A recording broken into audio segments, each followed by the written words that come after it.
Middle east में जारी जंग और फसाद के मुसलसल जारी रहने की एक बहुत बड़ी वजह अरब देशों की खामोशी है। खुद पर इस्लामी देश का टैग लगाकर ये अरब देश मिडिल ईस्ट में जारी जंग को लेकर मजम्मत के सिवा कुछ नहीं करते। अब तक तो अरब देश गजा जंग को लेकर मजम्मत का ढोंग कर रहा था, अब इन्होंने ईरान इजराइल जंग को लेकर भी मजम्मत का खेल शुरू कर दिया है। दरअसल 20 इस्लामी और अरब देशों ने एक ज्वाइंट बयान जारी कर ईरान के खिलाफ इजराइल के जरिए जारी जुल्म की मजम्मत की है और इस खतरनाक जंग पर गहरी फिक्र जाहिर की है। अब इसे अरब देशों की दोगली सियासत नहीं तो क्या कहें कि ये अरब ईरान पर हमले करने के लिए इजराइल को अपना एयर स्पेस दे रहे हैं और इजरायली जहाजों को अपने देश के फ्यूल भरने की इजाजत दे रहे हैं। ये दोगलापन ही तो है कि अरब देश जुबानी तौर पर इजराइल की बुराई कर रहे हैं और फिर जाहिरी तौर पर इजराइल का सपोर्ट कर रहे हैं। इजराइल पर ईरान के ताबड़तोड़ मिसाइल हमले लगातार जारी हैं। ईरान ने बीती रात एक बार फिर 20 से ज्यादा बैलिस्टिक मिसाइलें दागकर इजराइल के मुख्तलिफ मिलिट्री और रिहायशी ठिकानों को बुरी तरह से तबाह और खाक कर दिया। ईरान और इजराइल की घातक जंग देख मिडिल ईस्ट समेत पूरी दुनिया के देश इस जंग को रोकने की अपील कर रहे हैं। इस बीच मिडिल ईस्ट के अरब और इस्लामी मुमालिक ने तेहरान पर रो रहे इजराइल के हवाई हमलों को लेकर फिक्र जाहिर की है। तेहरान टाइम्स के मुताबिक 20 अरब और इस्लामी मुमालिक ने एक जॉइंट बयान जारी कर ईरान के खिलाफ इजराइल के जरिए किए जा रहे हमलों की मजम्मत की है।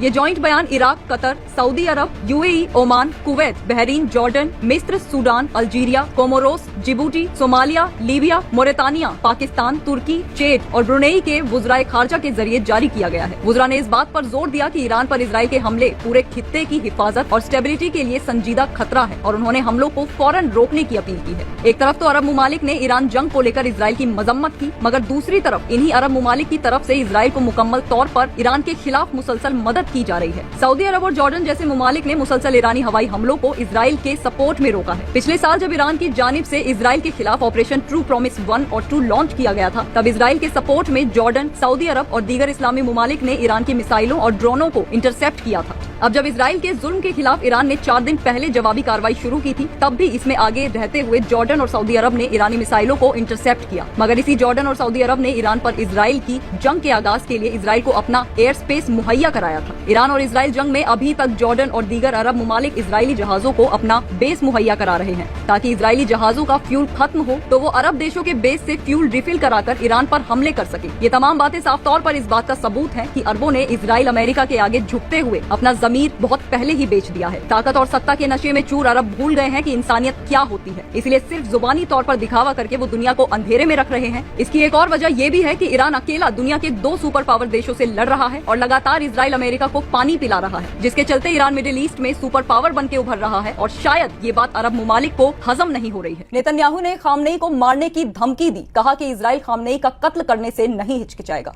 वजीर आजम बेंजामिन नेतन्याहू ने एबीसी न्यूज के साथ एक इंटरव्यू में ईरानी सुप्रीम लीडर अली खामनेई को निशाना बनाने के इम्कानात से इनकार नहीं किया। नेतन्याहू ने कहा, देखिए हम वही कर रहे हैं जो हमें करने की जरूरत है। टाइम्स ऑफ इजराइल के मुताबिक वजीर आजम ने कहा, मैं तस्फील में नहीं जाऊंगा, लेकिन हमने उनके आला जौहरी साइंसदानों को निशाना बनाया है। ये बुनियादी तौर से हिटलर की जौहरी टीम है। नेतन्याहू ने ईरानी लीडर को खत्म करने के अपने मंसूबे के बारे में कहा, ये तनाजा को बढ़ाने वाला नहीं है, ये कदम तनाजे को खत्म करने वाला है। नेतन्याहू ने इशारा किया कि वो ईरान के पैगामात को संजीदगी से नहीं लेते हैं कि वो लड़ाई को खत्म करने और जौहरी बातचीत पर लौटने की कोशिश कर रहा है। उन्होंने कहा, वो इस झूठ को जारी रखना चाहते हैं जिसमें वो झूठ बोलते हैं, धोखा देते हैं, वो अमेरिका को घेरते हैं और आप जानते हैं कि हमारे पास इस बारे में बहुत सारी ठोस खुफिया जानकारी है। ईरान इजराइल जंग बेहद खतरनाक मोड़ पर पहुंच चुकी है। हालात बहुत तेजी से बदल रहे हैं और दुनिया में तशवीश है। इस बीच अमेरिकी सदर डोनाल्ड ट्रंप कनाडा का अपना दौरा बीच में छोड़कर अमेरिका लौट गए, जहां उन्होंने व्हाइट हाउस के सिचुएशन रूम में नेशनल सिक्योरिटी काउंसिल की बैठक बुलाई है। अमेरिकी सदर ने सोशल मीडिया पर पैगाम में कहा कि उन्होंने ईरान से बार बार जौहरी समझौते पर दस्तखत करने को कहा और उन्हें ऐसा करना चाहिए था। उन्होंने कहा कि ईरान किसी भी हालत में जौहरी हथियार हासिल नहीं कर सकता। व्हाइट हाउस की तर्जुमान कैरोलिन लेविट ने कहा कि मशरिक वुस्ता के हालात के चलते सदर ट्रंप G7 बैठक में अपना दौरा बीच में छोड़कर अमेरिका लौट रहे हैं। अमेरिकी टीवी के मुताबिक सदर ट्रंप ने नेशनल सिक्योरिटी काउंसिल को सिचुएशन रूम में तैयार रहने का हुक्म दिया है, जहां उनके लौटने पर एक जरूरी बैठक होगी। इससे पहले सदर ट्रंप ने खबरदार किया कि अगर ईरान जौहरी समझौते पर दस्तखत नहीं करता है तो कुछ न कुछ हो सकता है। सदर ट्रंप ने कहा कि वो वजूहात से उन्हें जल्द से जल्द वाशिंगटन लौटाना होगा। दूसरी तरफ अमेरिकी सदर ने ईरानी शहरियों को तेहरान खाली करने को कहा है। सदर ट्रंप ने ईरानी शहरियों को खबरदार किया कि सभी को तेहरान खाली कर देना चाहिए। इस बीच ट्रंप इजराइल ईरान कशीदगी पर G7 एलामिये पर दस्तखत नहीं करेंगे। G7 एलामिये के मसौदे में ईरान इजराइल कशीदगी को खत्म करने की बात कही गई है। खबर रेसा एजेंसी के मुताबिक एलामिये में यह भी कहा गया है कि ईरान के पास कभी भी परमाणु हथियार नहीं होने चाहिए। इजराइल को अपनी हिफाजत करने का हक है।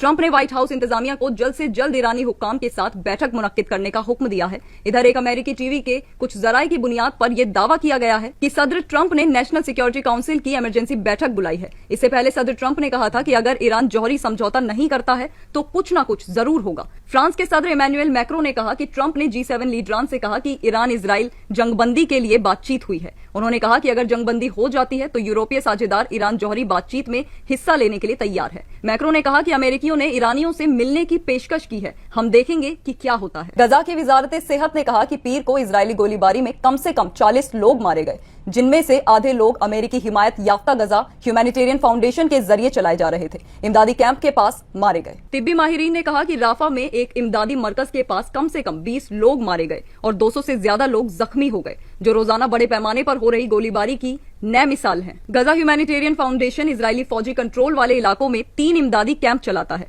अक़वाम मुत्तहिदा ने खारिज कर दिया कि जिसमें कहा गया कि GHF तकसीम नाकाफी और खतरनाक है और इंसानी गैर जानिबदार उसूलों की खिलाफ वर्जी उल्लंघन करता है। इजरायली फौज ने गोलीबारी पर कोई तबसरा नहीं किया। पिछली वाकयात में उन्होंने इमदादी मकामात के पास फौजियों के जरिए कभी कभार गोलीबारी की बात कबूल की है, जबकि मुजाहिरीन पर तशद्दुद भड़काने का इल्जाम लगाया है।